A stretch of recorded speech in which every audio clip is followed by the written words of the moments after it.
Good evening to you.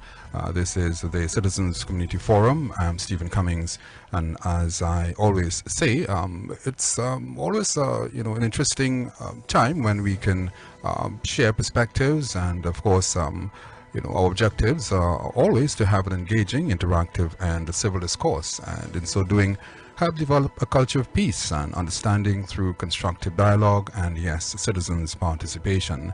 Our guests are persons who express views, opinions, and perspectives of their own, and sometimes may not necessarily be that of the FBN network, the Citizens Community Forum, or that of the host. Our topics are also wide-ranging. Discussions at times may be emotionally charged, but surely we can always find common ground, irrespective of our differing views. Now, in the last, or I should say, in just over 2 years of a global pandemic, we have heard, read, and seen the myriad of economic and social pressures that have rained down on families and family structures.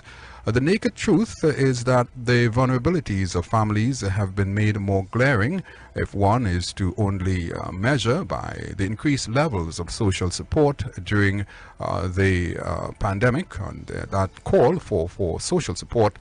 There is more of a need now for public education on the impact of the pandemic in relation to families.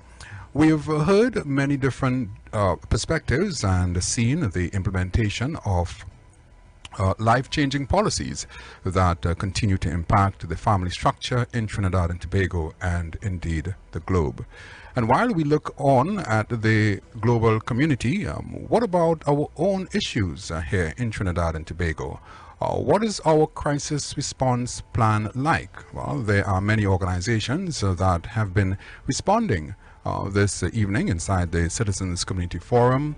We put the spotlight on one organization that we believe is part of that response plan, and an organization known as Families in Action. From humble beginnings, we are told, has now grown into a professional center. Now, our topic this evening inside the Citizens Community Forum, the pandemic, its impact on families and social structures. And to help discuss the issues, I have with me Ms. Dion Gushad, CEO of Families in Action. Ms. Gushad, good evening to you and welcome to the Citizens Community Forum.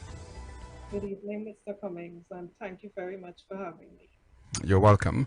This is your first time on the forum, so we have to give you a special welcome. Thank you very much. Yes, indeed. Thanks again. Well, firstly, Ms. Gushad, tell us a bit about Families in Action, how you came about as an organization. I know you have been incorporated as an act of parliament, and certainly some history and what brought you here. Definitely. Families in Action actually started almost 34 years ago. In April, we'll be celebrating our 34th anniversary. And we really emerged because of that incoming scourge that remains with us even to today, that scourge of drug use and addiction. And the organization was really formed to support both addicts and their families to overcome those addictions. And as the years went by, we started, our services grew, really in response to many of the issues that we saw happening across Trinidad and Tobago, and in fact across the Caribbean region. And these issues included issues surrounding mental health, intimate partner violence, just anything that had to do with the family, the development of young people, parenting in homes as well, because our focus has really extended to encapsulate not just the addict, but families in general. Mm-hmm. Well, I'm sure we are going to explore a bit more on that as you sort of stretch your hands, as far as you possibly can in terms of, treating with some of the issues that face us here in Trinidad and Tobago. But, when we look at other countries, Mr. Gushad, and in times of natural disasters, we always hear about capacity and resilience building and, a crisis management plan as well for recovery. When it comes to, let's say, the family unit, I believe everyone will also agree that every home and every family should have a social crisis mitigation plan, strategy, or strategies.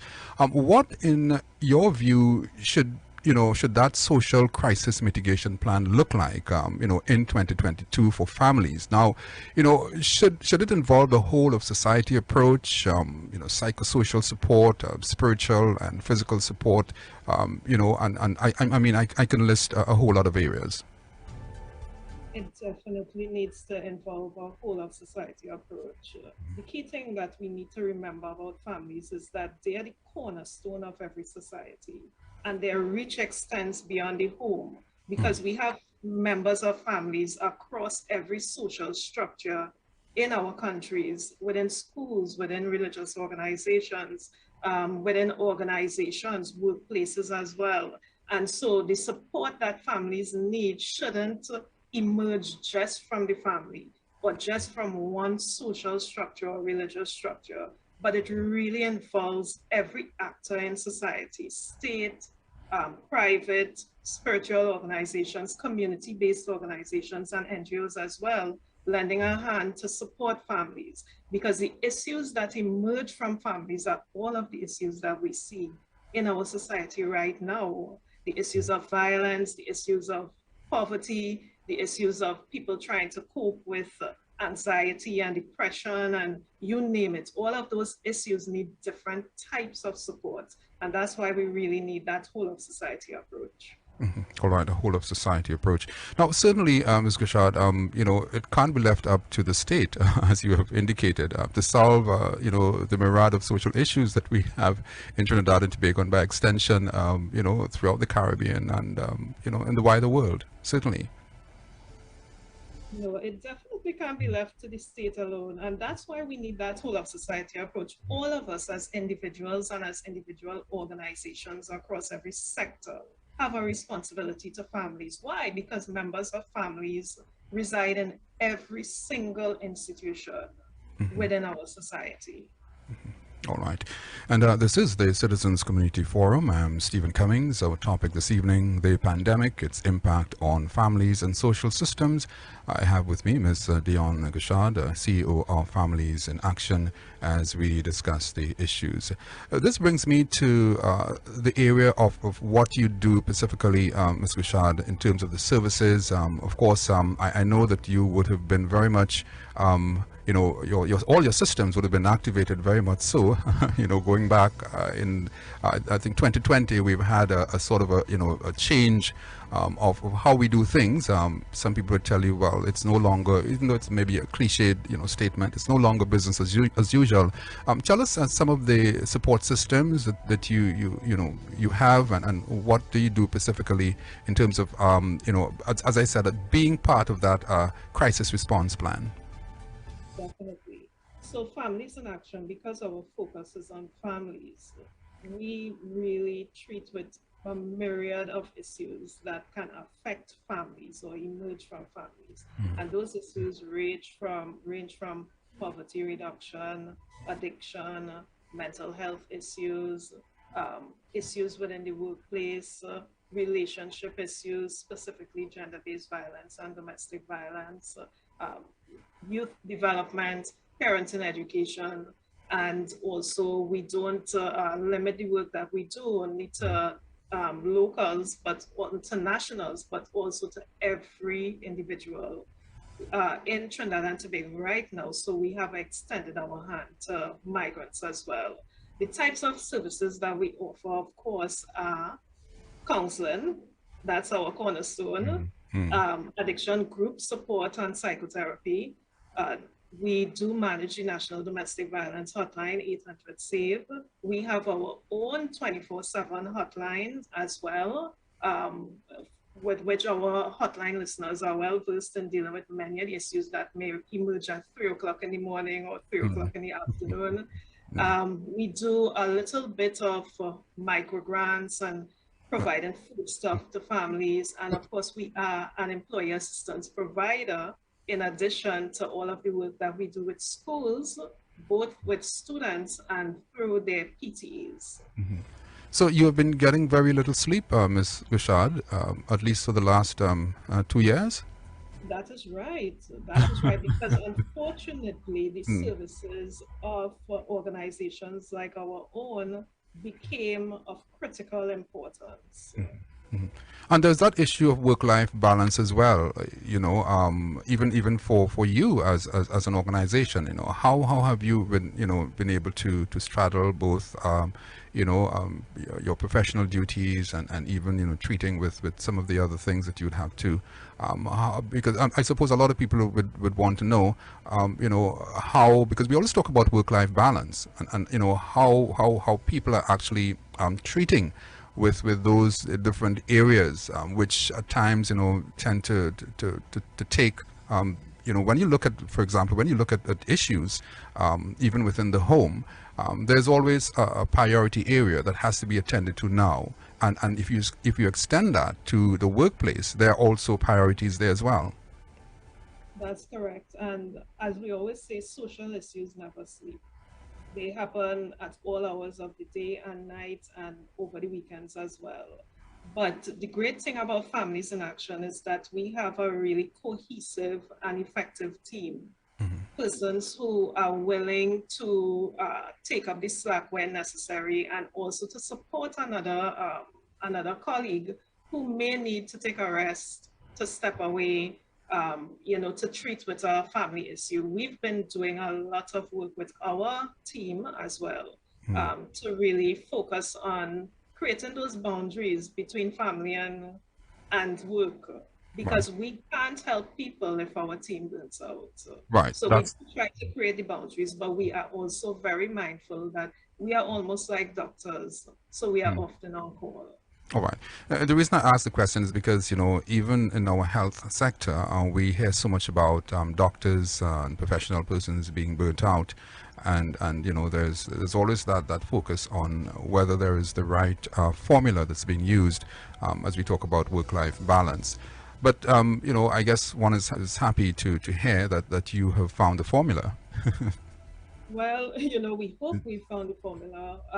But as I said, we continue to be in crisis mode, and this is within civil society as you rightly said, the health sector, the education sector, and everyone is really just trying to create those boundaries that will work for them as well as the stakeholders that they treat with. All right.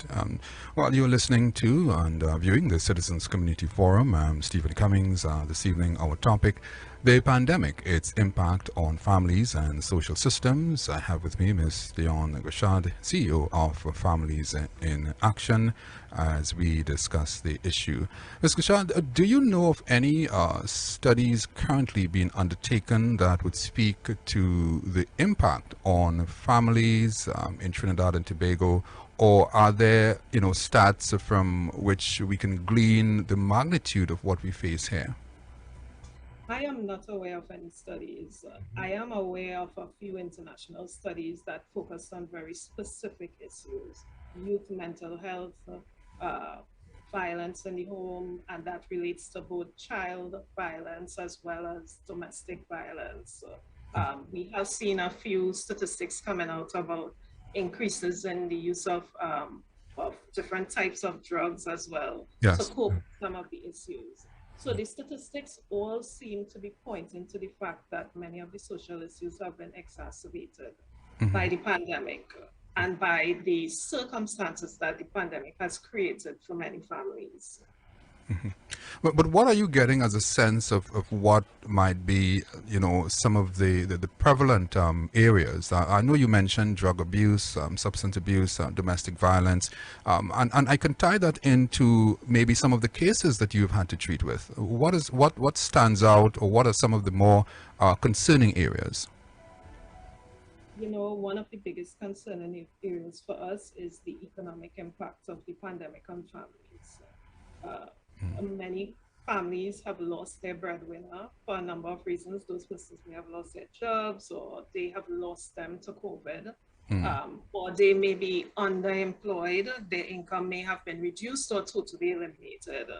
So we see that there are quite a number of people in need of some type of economic support.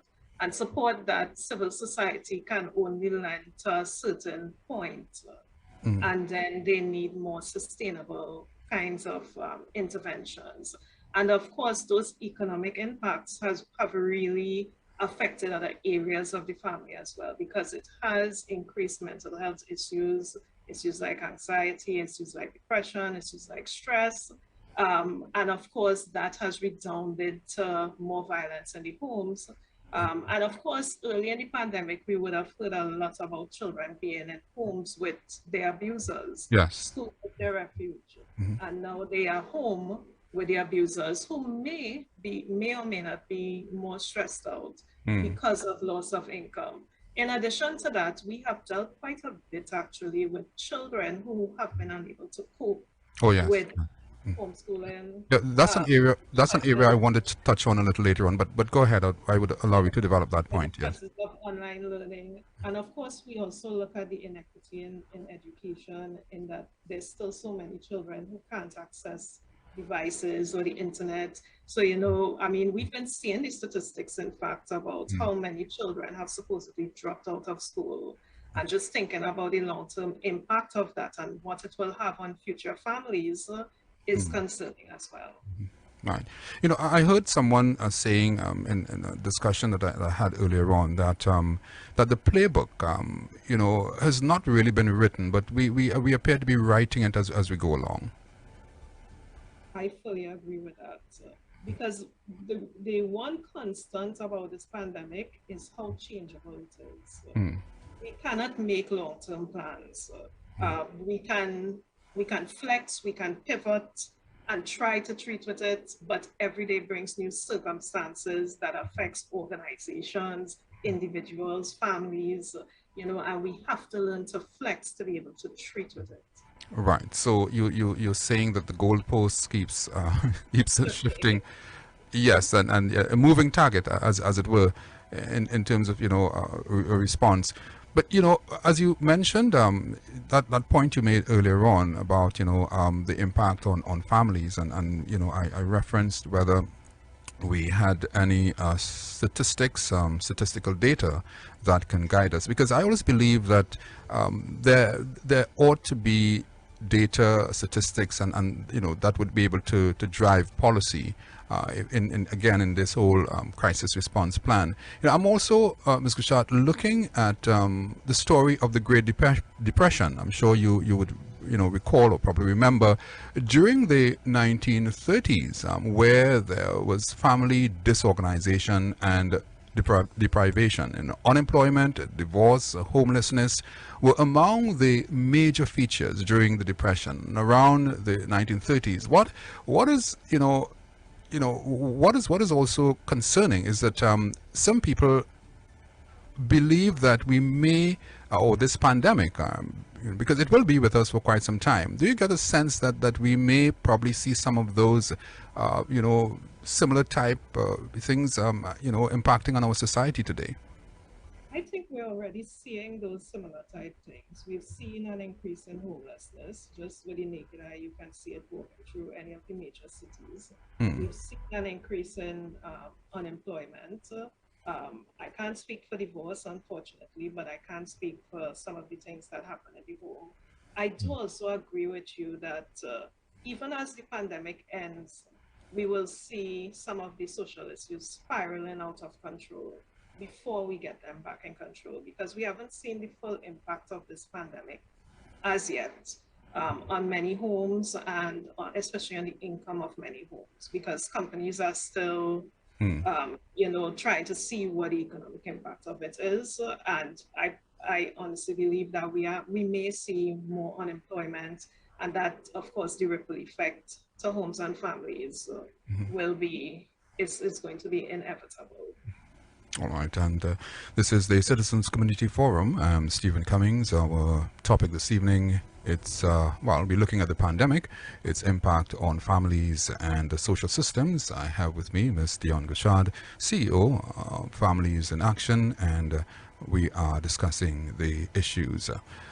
Just to press that point further, Ms. Gushad, do you get a sense again, that when we look at the economic circumstances, that have sort of been contributing, even in terms of decision making within the home, and perhaps even forcing a change in what has traditionally been arguably, and I use that word, with some emphasis, arguably, in terms of the differences in gender roles. So here you have what was traditionally, either a male or female being the breadwinner. Now you have a change of roles. That as well, could, I'm sure you would agree, what could be part of that impact as well within the home structure. That is correct, because as you said, we understand that there are very set gender roles, especially in our society, and so mothers or women tend to have a particular role, and fathers and men have another role. And as these roles kind of switch, sometimes we now have the men being home and the women going out to work because of loss of jobs or loss of income, and but we've also seen some positives, Yes. because we've also seen parents banding together to be able to assist the children, Yes. uh, changing their schedules so that one day mom is home, one day dad is home, and what we would hope is that that has fostered some greater sense of connection between the children and those individual parents. Yes, indeed. I thought that was also an important point, because when we look at traditionally, traditional gender roles, we always would have heard of the male being the breadwinner, and the mother being the one who nurtures the children, nurtures the home, and so, and of course, with our economic situations as they are. And as I said, not just here in Trinidad and Tobago, but globally, we have in fact been seeing, some changing, changing dynamics, as it were. But, in a crisis type environment, Ms. Kushad, when we look at again, that family structure, and I believe that among the most vulnerable would certainly be the child or children. And I wanted to sort of, to find out from you specifically what sort of intervention measures that families in action offer towards treating with children. Now, I know that there are other agencies, other support systems, but specifically your role and your function with respect to children in crisis. Okay, so our primary reach to children is through our youth education programs. And those programs are psychoeducation programs. So they're group interactions where we would focus on a number of issues. And we have quite a range of programs that deal with self-esteem, programs that train leaders to take up specific roles in schools, inclusive of peer helpers and prefects and that kind of thing. We also have programs that train leaders to be able to advocate against intimate partner violence and gender-based violence. And then, of course, recently we introduced a new program to our range of programs. And that's a program that really focused on the mental health aspect of children. That program called Managing the Mind really kind of helped to guide a group of teenagers through how they were feeling about the pandemic and to equip them with some strategies to overcome some of the stressors and some of the anxieties that they were facing. So to provide them then with a toolkit to maintain their mental health during this crisis. In addition to that, as I said, our primary work is on psychotherapy and counseling, so that children who are facing major crises, we saw a lot of that, especially when around SEA time in both years, Yes. where children were unable to cope with some of the stressors of that online schooling and trying to prepare for the secondary entrance assessment exam. And so we would have seen children like that as well. All right. There's another issue again, Ms. Kushad, that issue of child labor. I know that that may not be so prevalent here, even though there are instances. I guess one can find instances of that. But when we look at other countries, that it's a naked issue where children have had to labor and to go out to work at a very, very tender age. How critical do you see that that particular area, and what do you think that can be done towards treating with such issue as we talk specifically about that child labor situation? In terms of treating with it, we just need to have enforcement of our various legislations, because we do have legislation to treat with child labor. In terms of how critical an issue, I would say that because of how we have been socialized, and some of the things that are accepted by our society, uh, many persons won't see child labor as an issue. A child going out to work at 16, at 14, it's not seen as an issue, but it really is, because it's preventing that child from securing the education that's not only their right, but is also what will equip them to move past the possible cycle of poverty that their family is facing. Yes. One of the we haven't dealt with issues of child labor, but what I would say is that we know, especially among our new and large migrant population, there have been concerns about labor exploitation, not only Yes. of the adults, but also of children. Right, and as I said, they certainly remain among the most vulnerable, of the family unit and the family structure. Because while adults can understand and probably be able to better cushion the impact of an economic crisis, children are less so to do. That is correct. And this is the Citizens Community Forum. I'm Stephen Cummings. We are discussing the topic this evening, the pandemic, its impact on families and the social systems. I have with me Ms. Dion Gushad, CEO of Families in Action, as we discuss the issues this evening. Ms. Gushad, we're going to take a break in a short while, but before we do that, I just wanted to, I understand that I was looking at some information coming from your organization, and it talked about a 12-step program. You want to just give us an idea as to what, and maybe if you're not, if you're able to finish before we go to the break, we can always continue in the next half hour. The 12-step program. Certainly. Well, our 12-step program is integral to our addiction support program.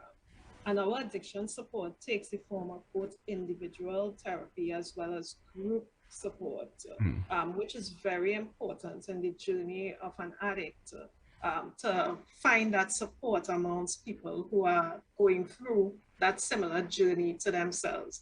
And of course, the 12-step program is very much like, in fact, it is similar to the Alcoholics Anonymous 12-step. Okay. So the addict must go through those 12 stages of recovery before they can say that they are, almost at the end of the journey. And we always say as well that an addict is always recovering and never recovered, because there's always the potential to relapse, which is why they must always maintain that group support throughout their journey.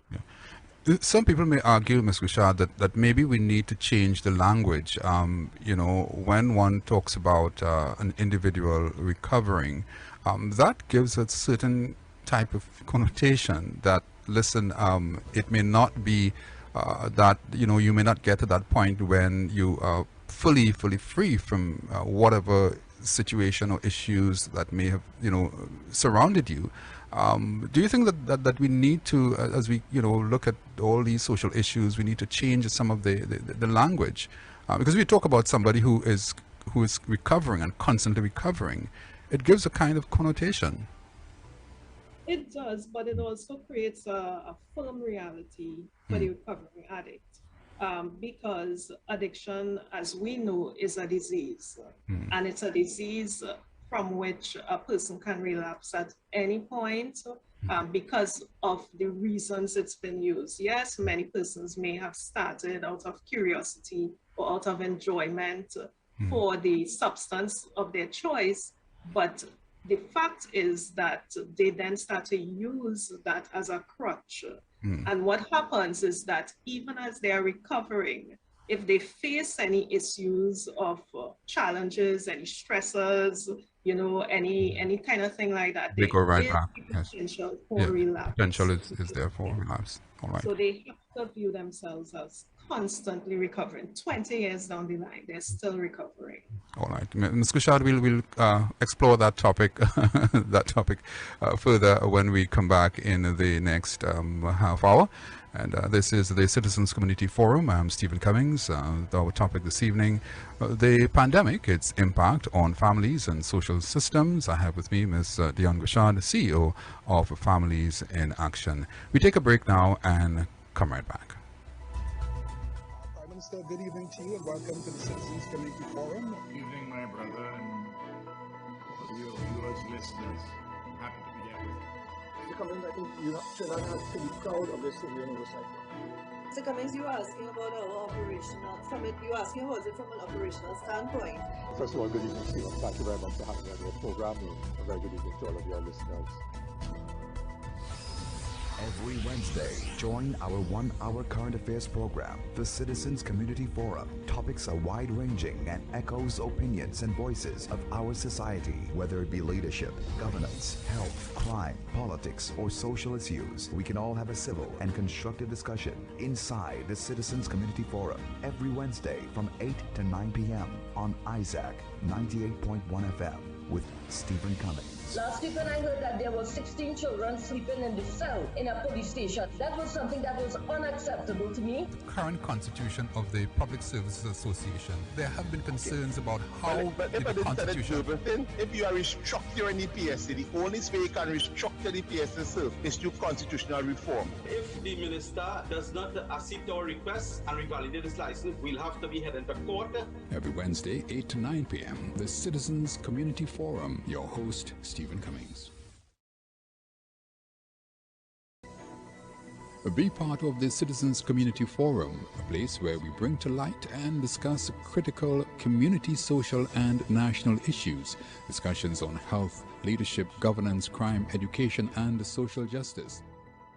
We might shift from focusing on whole language approaches to focusing on developing phonemic awareness. So we're just teaching phonics, and then the role of comprehension, the vocabulary development, making sure students can visualize when they read. We're not addressing those needs. So you're right. And as a matter of fact, I don't know, Stephen, if you know this, but there are some places in the States where the legal drinking age is 21 and not 18. Even though there are persons advocating for our age of consent to be dropped back to 16. You are dealing with developmental stages of learning. Should it start at the primary, secondary? Where should it start? Very, very good question. So there are studies that are being done. The thing about it, Mr. Cummings, let's be honest, how many people really sit and read those studies or even, I mean, a lot of things are coming in different forms. A lot of the data, a lot of the research is coming in video forms and so on. In our own society, how has research been articulated on this pandemic? Every Wednesday, 8 to 9 p.m., the Citizens Community Forum. Your host, Stephen Cummings. And welcome back to the Citizens Community Forum. I'm Stephen Cummings, and this evening we are discussing the business of family in the main, but more specifically our topic, the pandemic, its impact on society and social systems. Of course, I have also with me CEO of Families in Action, Ms. Dion Kushad. Ms. Kushad, welcome back. Thank you. We want to continue our discussion on that point that we left off there, sort of changing the language, because I have been, I've been reading, quite a bit on some of these social, issues that we have, not just here in Trinidad and Tobago, but of course, globally. And there's always been that view that maybe we should, while you speak about the realities, maybe we need to have a relook at how we address some of these issues and how the language is used. I draw, attention to even, let's say, the persons who are in the disabled community, you know, the deaf, people who may be infirmed in some way physically. And there's also been the view that maybe we should use the term, for example, you know, differently abled as opposed to being disabled. So you get my point. Yes, I do. And in fact, that's what came to mind when you spoke about the recovering addict. But just like with the deaf community who had a part to play in how they would be called, I think we have to leave it up to the people who are affected to indicate what they are comfortable with. Right. And, you know, we need to do that and not always attempt to be overly politically correct. Okay, all right. I hear you, Ms. Kushad, and this is the Citizens Community Forum, Stephen Cummings. You know, if one looks and remembers the stories again, you know, emerging from that Great Depression in the 1930s in the U.S., you know, there was much, as I said before, family disorganization, and there's so many things that would have, you know, transpired at that time. And I think, again, you know, coming out of those situations and those issues, we saw where families have had to do things differently, responding to the economic crisis and you know, bearing down on our social, you know, systems here. I'm sure that that you know, you would agree that we have a social safety net, yes, certainly, but it is not something that you know, will be able to hold forever. Certainly there has to be a program, Ms. Gushad, that would seek to treat with persons on the recovery side, and I did reference resilience. You know, I'm wondering if you have any recommendations as to, you know, what are some of those areas that can lead or persons or guide persons towards self-sufficiency, recovery. We talked about, you know, substance abuse. Are there any recommendations that you have? Definitely. So one of the things that our society is really adept at is providing crutches for people. So we provide a hamper, or we provide a small grant, and that kind of thing. Yeah, You that's know, where I'm going. Yes. yeah, and you know, it lends to that saying, teach a man to, but give a man a fish and feed him for a day, teach a man to fish and feed him for a lifetime. What we have to empower our people, and we have seen people and groups empowering themselves and each other. We have seen an upsurge in entrepreneurship, you know, small businesses coming up on board, a lot of creativity among many sectors of our society, and that's Necessity something being that the mother of all inventions. Yes, yes. correct. And Yes. you know, and what we really need to do is to continue to equip persons to take that entrepreneurial bent, to be creative, and to be able to be self-sustaining.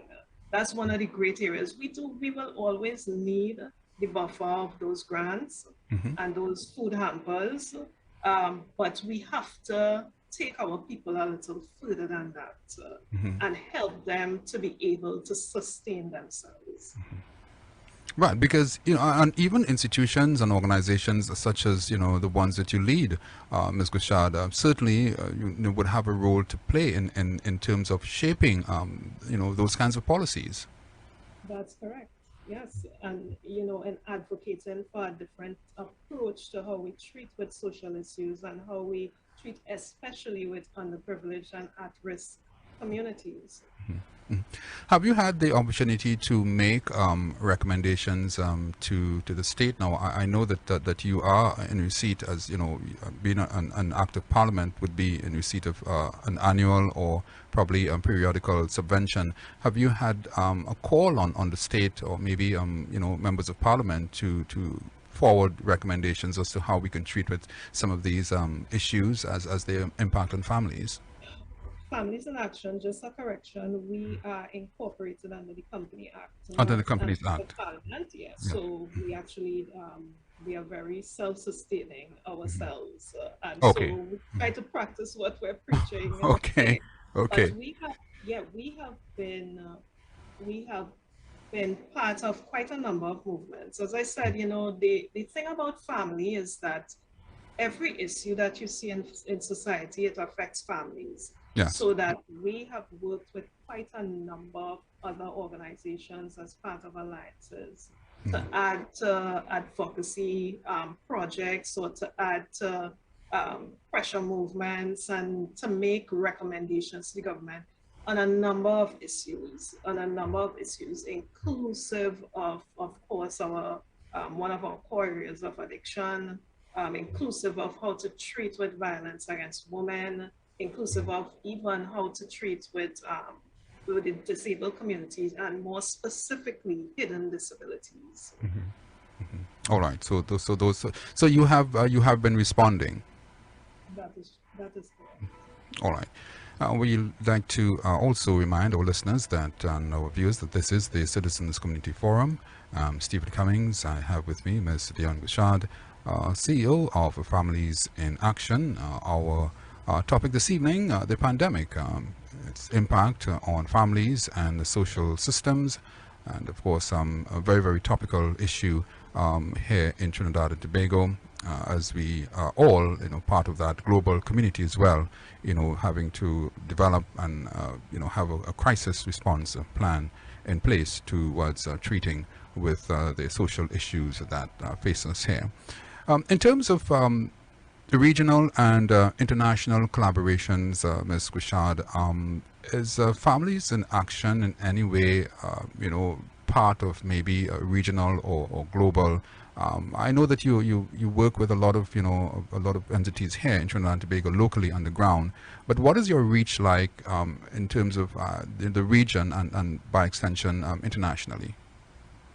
So we are across the Eastern and Southern Caribbean, and that's largely through our employee assistance and workplace support program. So we do provide support to companies across the region, from Suriname all the way to the southern Florida. So we do have quite a reach. In addition to that, so we have worked with quite a number of international funding organizations, which have really kind of projected, it has pushed us to work with other organizations across the region, but also across Latin America, especially as we do work with migrant communities. So we've worked with organizations in Peru, in Argentina, in Mexico, I think, I can't remember, and through our funding partners, organizations in Barbados, and really across the Eastern and Southern Caribbean. All right, so you do have that collaborative, program. I suppose having to see what it's looking at what we have here, and probably even looking at best practices as well in other jurisdictions. Yes, that is right. All right. I wanted also to touch a bit on when we look at our society, and there's always the emphasis on women, women and girls, and those as we look at our response plan as well, there continues to be that view as well, that we need to pay more attention to women and girls. There's a huge cry in the international circuit that maybe not much had been done in the past, and there seems to be a refocus, and again women and girls are all part of that family structure.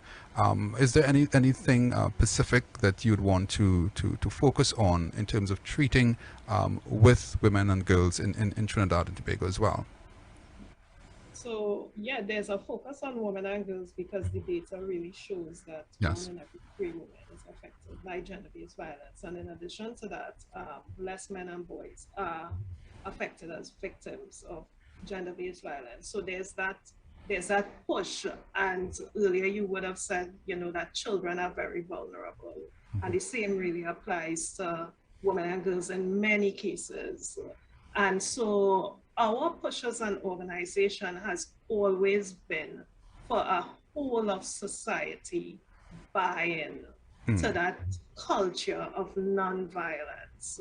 We always, there are things that the state need to put in place, and there's been a lot of lobbying for the enactment of the domestic violence legislation and that kind of thing. Yes. But we as individuals, as families, as corporate as well, we all have a responsibility to promote that culture of nonviolence within families and to buy into it, you know, and because historically our history really shapes how we treat with women, how we treat with girls, how we treat with children as well. You know, there's so many perspectives that we need to break. Yes. And really to dump and to understand that women, girls, boys, men, none of them are property. And none of them should be violated in any way. But that really requires a whole of society approach. The government, civil society can put out as many messages as we want, but unless we have every person in Trinidad and Tobago buying into that culture of nonviolence, we will always have this issue ongoing. All right. I thought that was important as well for us, you know, to touch on as we discuss the issues this evening. We've had, as I said before, 2 years of a pandemic and economic shocks in various sectors, you know, unemployment, social, you know, issues, family structures have been, you know, changing and roles and so. And I'm also wondering, you know, how has families in action been able to really, you know, roll out its programs, seeing that we have had, as I said, you know, traditionally, you know, one would have been able to freely, you know, walk in, which I believe can probably still be done. But you know, traditionally we would have been able to just walk in, you know, to your center and get the kind of attention. Now we've had to put controls in place. You know, we've been hearing about, you know, the masking and the sanitization and what have you. And certainly some of the services do need that personal touch, you know, that face-to-face, as opposed to something that may be virtual. How have you been able to manage, you know, on the operational side, Ms. Gushad?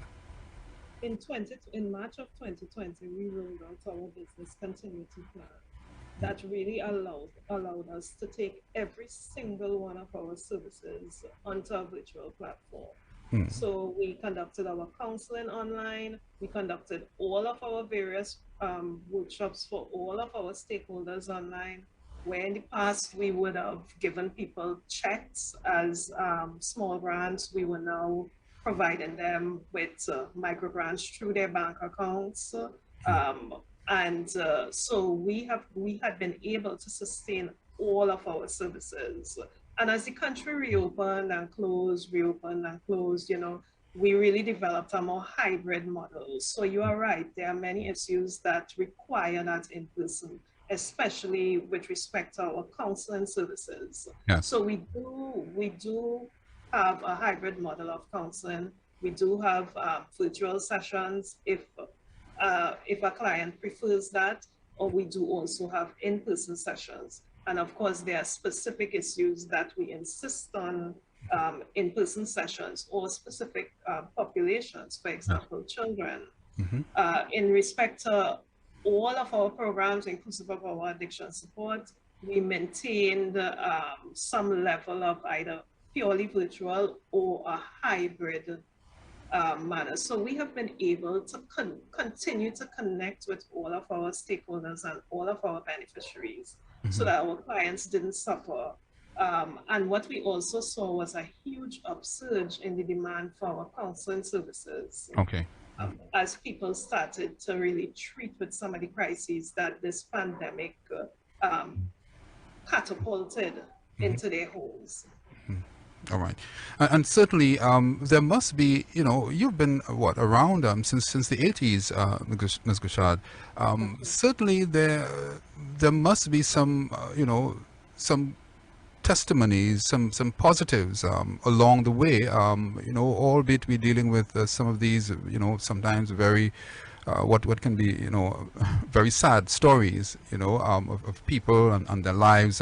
What might be some of the milestones, you know, that you can, you know, reference maybe just briefly as you straddle throughout the many years as an organization? Oh, I guess because it's our foundation service, our addiction support tends to have some of our most impactful testimonies of persons who may have, you know, been living on the street and so addicted to substances that they have been harming their families. And 30 odd years later, 33 odd years later, we have people who pass through our programs who can testify that they've been clean for 25 years, 28 years, that kind of thing. We see the difference in their family life. You know, they may have gotten married along the way, had children, and they can really speak. They always speak so highly of the impact that Families in Action had on their lives. The same goes in a great way for many of our counseling clients who would have accessed the service. We have a running joke in the organization that anyone who comes through the door, down to delivery people, would say to us, I came to Families in Action a few years ago, and it really helped me. So we do have a lot of that. We have many of our young people who went through our, especially our peer helping program, who decided that they want to serve their country as well.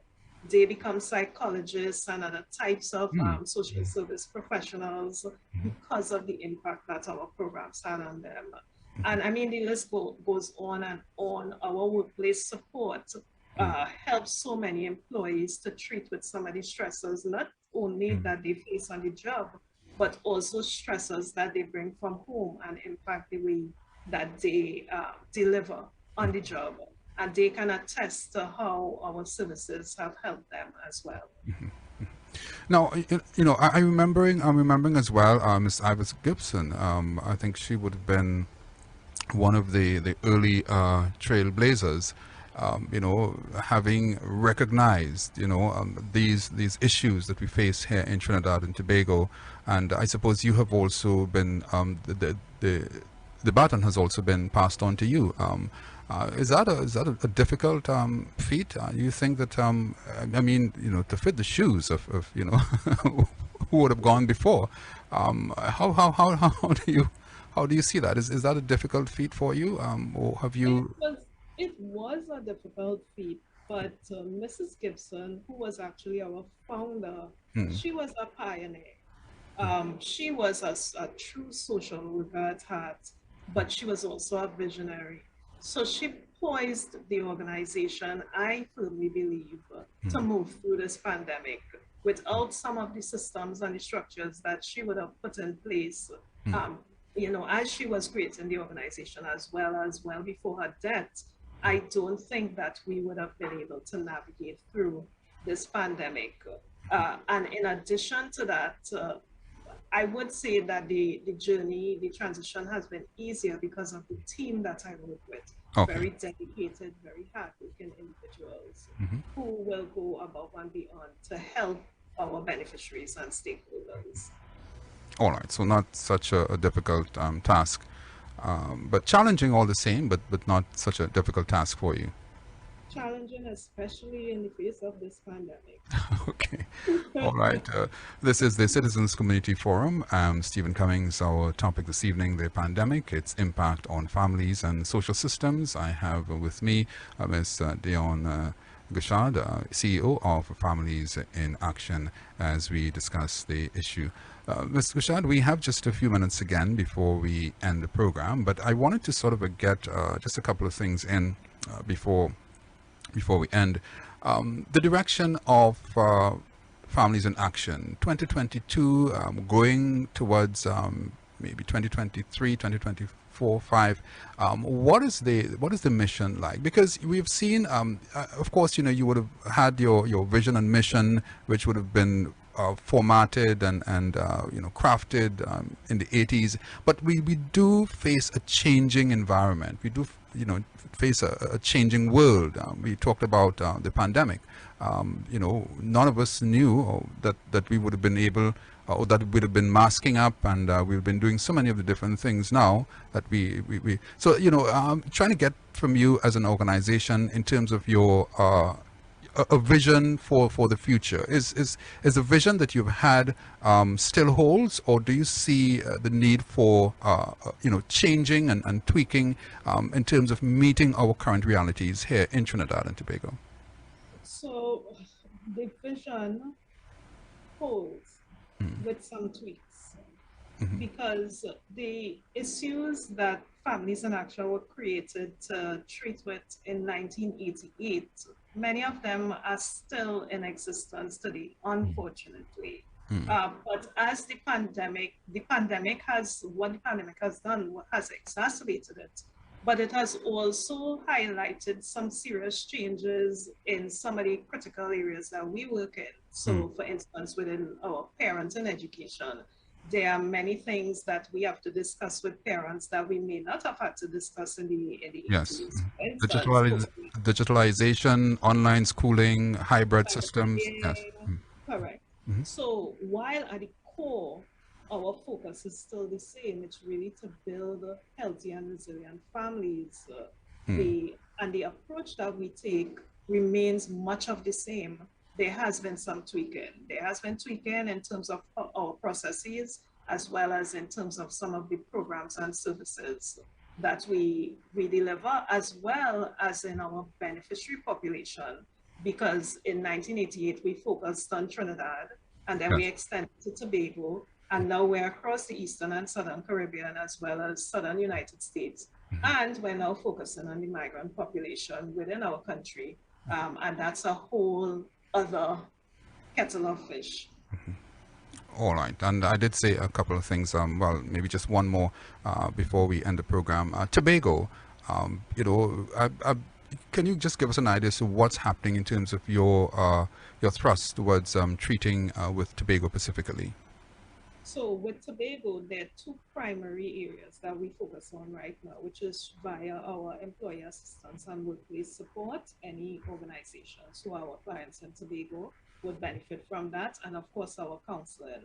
Families in Action model is one that's built on affiliates. So we do have affiliates and consultants in Tobago who may see our clients, or they may see our internal counselors as well. In the past, we have done a lot of youth work in Tobago, as well as a lot of parenting work in Tobago. But as the pandemic hit, we haven't limited to either Trinidad or Tobago. Okay. As we open programs, persons from anywhere can participate in them. All right. And just two final areas, Ms. Gushad. Someone wanting to get in touch with with Families in Action, is there a hotline? How does one go about doing that? And in addition to that, I'd also want to get some closing remarks from you, a message for Trinidad and Tobago, for families specifically, as we straddle through this almost 2 years, as a matter of fact, of a pandemic. Things have not been the same. 2022 certainly is not 2020 or 2019. Certainly, those two areas before we close the program. Certainly. We do have a 24/7 hotline. It's manned by a person at every hour of the day, and you can contact us at 628-2333.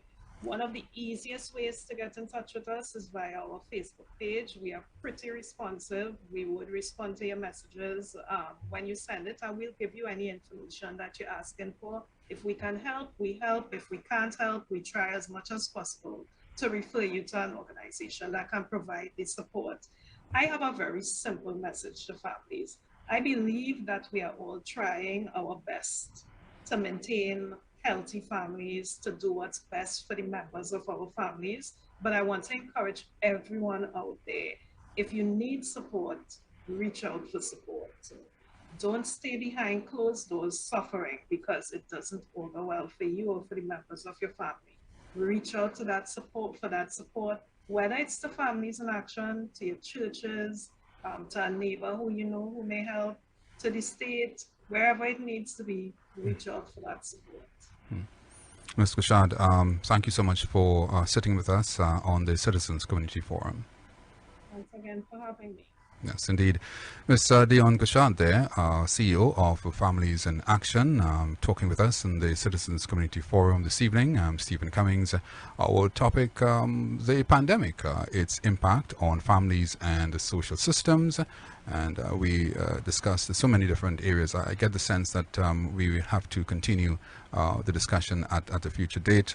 Certainly, the pandemic is not going to go anywhere anywhere soon. So I guess there'll also be the need for us to revisit how this has been impacting and how it has impacted on family structures here in Trinidad and Tobago.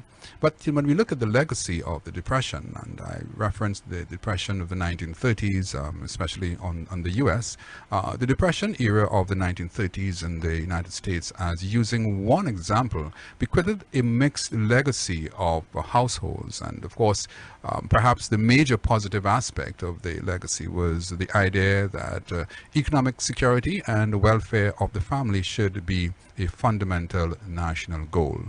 I'm Stephen Cummings. This has been the Citizens Community Forum. See you next Wednesday.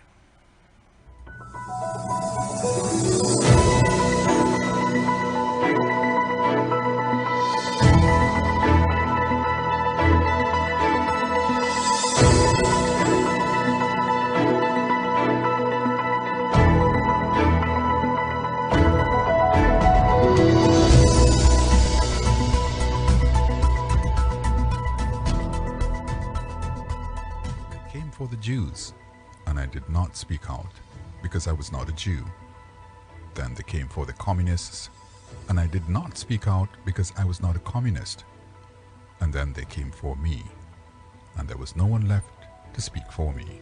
Words there from famous poet Martin Niemöller, 1892 to 1984.